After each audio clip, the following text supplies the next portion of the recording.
이걸 문자적으로 그대로 받기 때문에 카톨릭에서는 결코 이혼을 허락하지 않죠. 문자적으로 벌써. 그러나 사도 바울은 이혼을 허락하죠.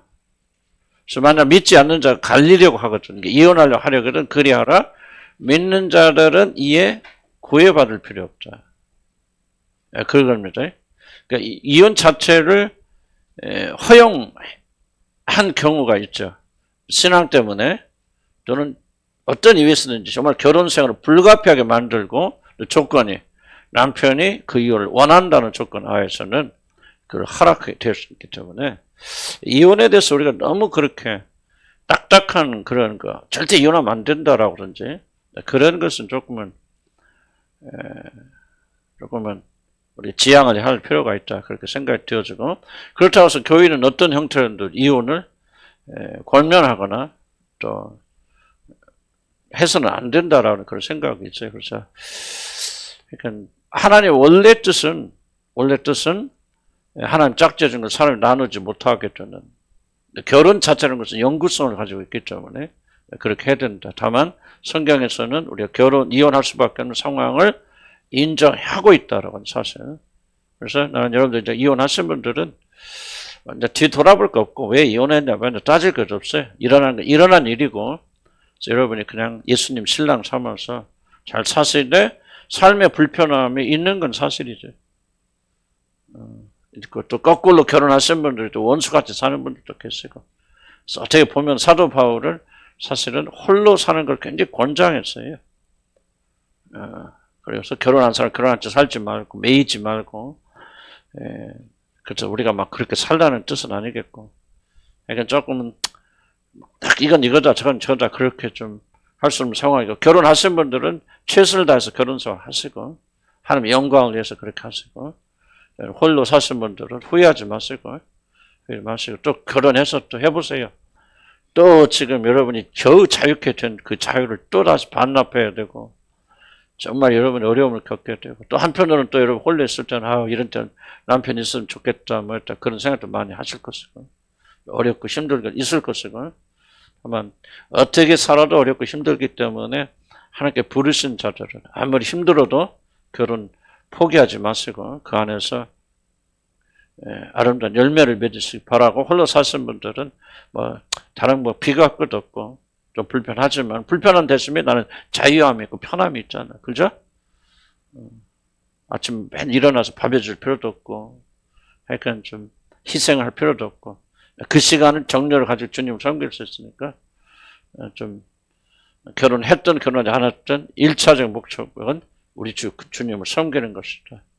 그렇게 좀 해주시기 바랍니다. 그래서 다음에 결혼에 하나님이 짝지어준 것을 사람이 나누지 못하는 이 부분을 가지고 그럼 결혼의 신적 기원 하나님 짝지어 주셨다.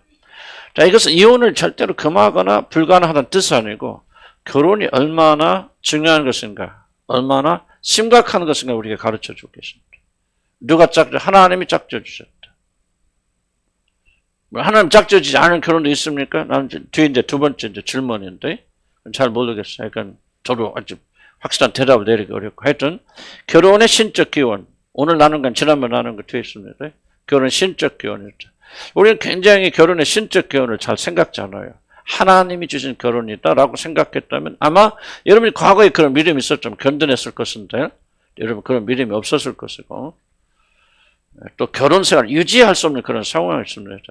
계속해서 남편이 폭력을 행사한다든지 경제적으로 부양하지 않는다든지 속으로 사위법에서도 이혼을 그렇게 인정해 준 요소들이 있거든요. 물론 그것도 우리가 참고 견딜 수 있으면 견디면 좋겠지만 그러나 그런 상황 속에서도 그냥 무리하게 결혼을 유지하라는 나는 그건 하나님 뜻이라고는 생각하지는 않아요. 개인적으로는. 어떻게 생각할지 잘 모르겠어요. 물론 둘 다 믿음이 있고 진짜 거듭난 사람이라면 어떤 경우에서도 돌파가 반드시 있기 때문에 저는 어떤 경우에도 둘이 믿음이 있고 둘이 주님을 영접한 사람들이라는 전제면 어떤 경우도 저는 이혼을 권장하지 않습니다. 이혼하게 되면 많은 면에서 무너지게 되어지고 그러나 어떤 사람들에게는 이혼해서 홀로 사는 것이 훨씬 더 주님을 섬기는데 유익한 사람들이 있습니다.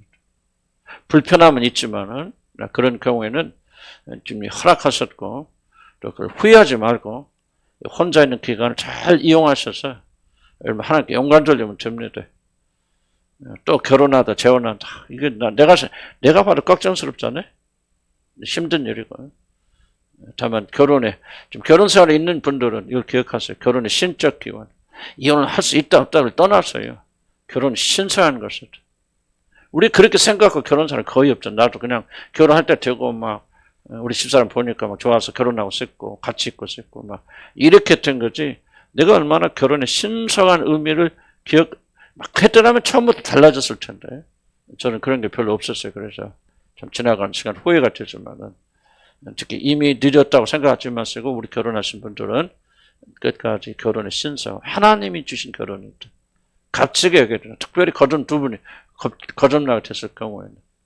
그리고 여러분 이혼하기를 원치 않고 남자가 또 학대하지 않고 폭력을 행사하지 않는다. 난 지속적인 폭력을 행사한다면 결코 나는 그는 결혼을 유지해야 된다고 나는 그렇게 생각하지 않아요. 그거는 잘못됐다 생각이 되죠. 여러분 지켜야 되고 나와야 되고.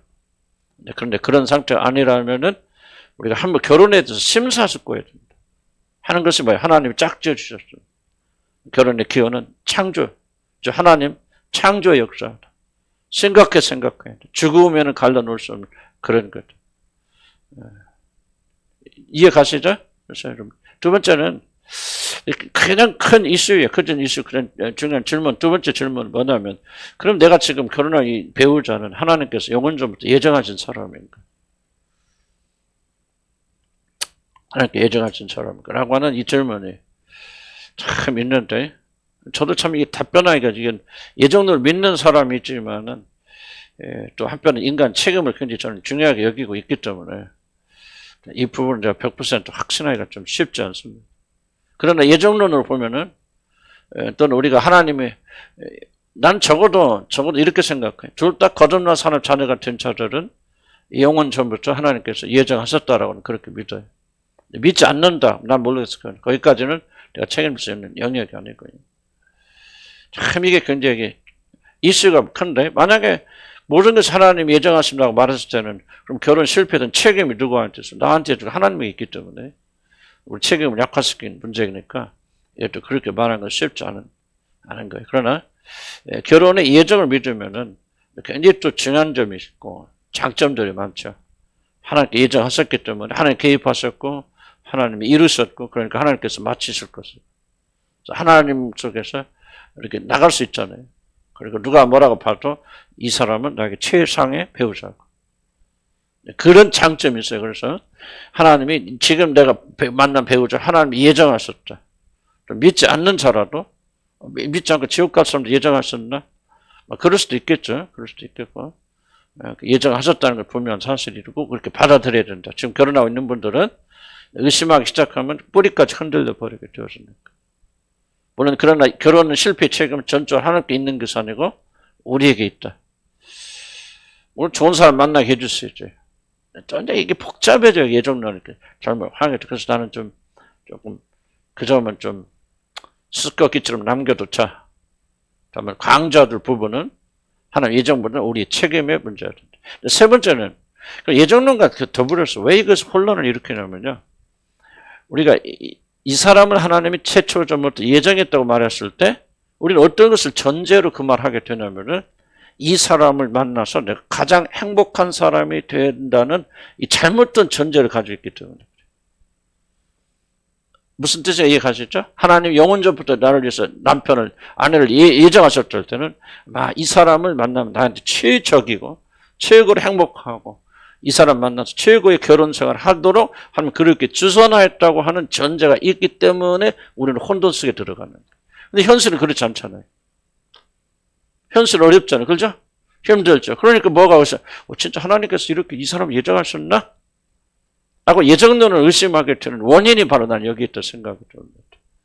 그래서 우리가 3번을 꼭 기억해야 되는데 이건 뭐냐면 하나님께서 여러분을 예정하셨어요. 반드시 여러분의 행복과 물론 궁극적인 행복은 맞지만은 그러나 여러분이 느끼는 세상적이고 그리고 육신적인 행복을 위해서 예정하신 사람이 아니라는 것을 기억해요.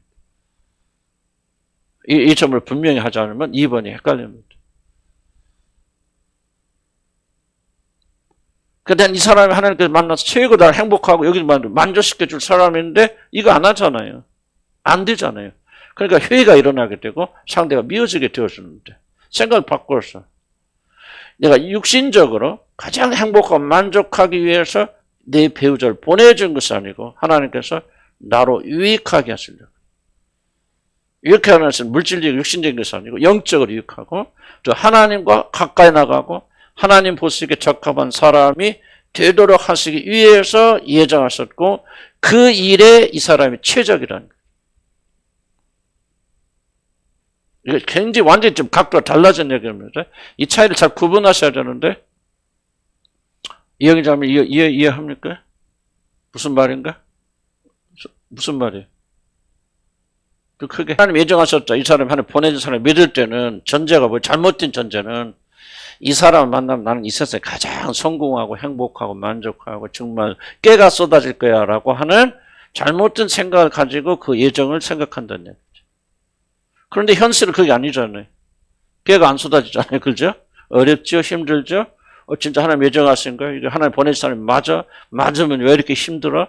그런 생각을 하잖아요. 그래서 하나님 예정하셨다 그랬을 때 예정하신 목적이 여러분이 육신적으로 세상에서 가장 행복하고 만족한 사람이 되게 하기 위해서 그 사람을 예정하신 것이 아니고 여러분을 변화시키고 새롭게 만들고 하나님 사람을 또 만들어가고 깎고 단련하고 연단시키기 위해서 이 사람이 가장 최적이라는 거예요. 그러니까 때로는 이 사람이 가장 악할 수도 있죠. 왜? 말 안 들으면 막 내가 거치면 막 그 깎아내려면 막 돌 갖고 안 되면 막 망치갖고 안 되면 막 다이아몬드 하여간 막 불로 지지고 그러기에 적합한 기능에 적합한 좀 표현이 좀 그런데 이해 가십니까? 이걸 받아들여야만이 하나님이 이 사람을 나를 준비하셨구나 라고 이렇게 믿고 받아들일 수 있는 것이죠. 만약에 이것이 인간의 축복과 행복만 육신적인 만족만 생각한다면 여러분 계속 혼돈 일으킬 수 있단 말이에요. 이해가요? 그러니까 내가 아무리 하나님 보내주신 사람이라도 굉장히 악한 사람을 보내줄 수 있다는 거예요. 왜? 그 악함을 이용해서 하나님이 나를 연단시키고 나를 준비시키고 그리스도 사람으로 만들어 간단 말이에요.